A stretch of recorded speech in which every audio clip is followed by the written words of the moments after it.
Hey friends, if you wish to fix the error, the system cannot find the drive specified error on your Windows 11 computer, then please watch this video.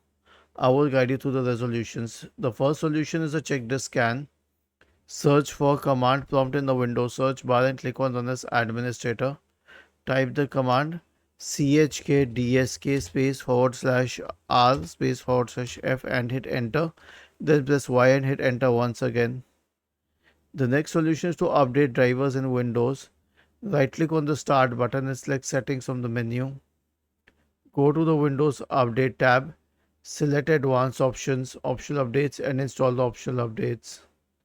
Return to the Windows Update page, click on Check for Updates. The last solution is an SFC scan. Search for command prompt in the Windows search bar. Click on Run as Administrator. Type the command sfc space forward slash scan now and hit enter to invoke the SFC scan. Was this helpful? If yes, then please subscribe to the channel. If not, then let us know in the comment section of the video on how we could help you further. Thank you for watching this video and have a nice day.